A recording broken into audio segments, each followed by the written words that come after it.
जातिवाद केवल शारीरिक हिंसा या खुले भेदभाव तक सीमित नहीं है, बल्कि यह उन सूक्ष्म संकेतों और व्यवहारों में भी छिपा होता है जो रोजमर्रा की बातचीत में झलकते हैं। इस घटना की कहानी विकास लोहार ने अपने फेसबुक अकाउंट पर लिखकर बताया है। Please subscribe this channel.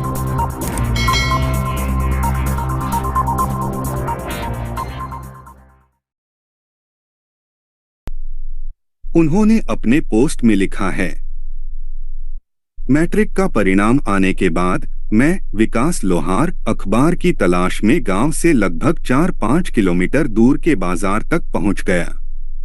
उस समय गांव में अखबार नहीं आया करता था। बाजार में एक व्यक्ति को अखबार पढ़ते हुए देखा तो झिझकते हुए आग्रह किया कि वह मेरा परिणाम देखने दे। वह व्यक्ति अखबार के पन्ने पलटने लगा। मैं उसके सामने खड़ा था, इसलिए अखबार मुझे उल्टा दिख रहा था। तभी मेरी नजर अपने रोल नंबर पर पड़ी। रोल नंबर तो सही था, लेकिन उत्तेजना या घबराहट में मैंने गलती से रोल कोड को बेतिया के बजाय मोतिहारी का समझ लिया। मेरी इस भूल पर उसने सिर उठाकर मुझसे पूछा, केकर बेटा बाढ़ मतलब किसके बेटे हो? जैसे ही मैंने अपने पिताजी का नाम बताया, वह तुरंत बोला, यही से नू। उसने किस दृष्टिकोण से हमारे पिताजी का नाम पूछा था, इसे आज भी मैं शब्दों में व्यक्त नहीं कर पा रहा हूं। खैर, जो भी हो, जातिवाद, नफरत और समाज में मौजूद विषैले बिच्छुओं ने समय समय पर इतने डंक मारे हैं कि परिस्थितियों ने मुझे हर दौर में नई सीख दी। जातिवाद केवल शारीरिक हिंसा या खुले भेदभाव तक सीमित नहीं है, बल्कि यह उन सूक्ष्म संकेतों और व्यवहारों में भी छिपा होता है जो रोजमर्रा की बातचीत में झलकते हैं। लड़का के पिताजी लोहारगिरी का कार्य करते थे। वे अपने गांव और आसपास के गांवों के लिए कृषि उपकरण तथा दैनिक जीवन में उपयोग होने वाले लोहे के अन्य उपकरण तैयार करते थे। इसी कारण उनके नाम और जाति से लोग पहले से परिचित थे।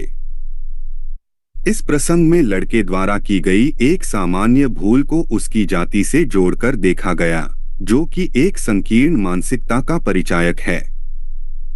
जब व्यक्ति ने विकास के पिता का नाम सुना तो उसने तुरंत यह निष्कर्ष निकाल लिया कि गलती होना स्वाभाविक था, क्योंकि वह एक विशेष जाति से आता है।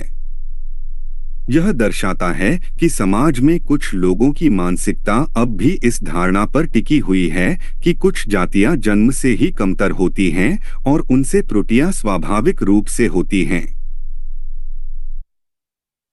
इस तरह की सोच न केवल व्यक्तिगत विकास को बाधित करती है, बल्कि सामाजिक समानता और सद्भाव को भी कमजोर करती है।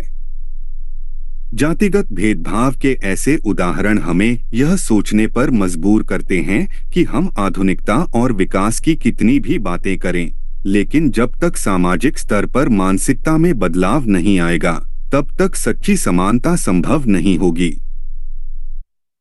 आवश्यकता इस बात की है कि जाति के आधार पर व्यक्ति का मूल्यांकन करने की बजाय उसकी प्रतिभा, योग्यता और कर्मों को प्राथमिकता दी जाए। समाज को इस दिशा में जागरूक होकर ऐसी विषैली मानसिकताओं को त्यागने की जरूरत है, ताकि एक न्यायसंगत और समानता पर आधारित भविष्य का निर्माण हो सके। वीडियो लाइक करें, अपने दोस्तों, रिश्तेदारों, परिचितों में शेयर करें और नीचे कमेंट कर अपनी प्रतिक्रिया दें और चैनल सब्सक्राइब जरूर करें। धन्यवाद।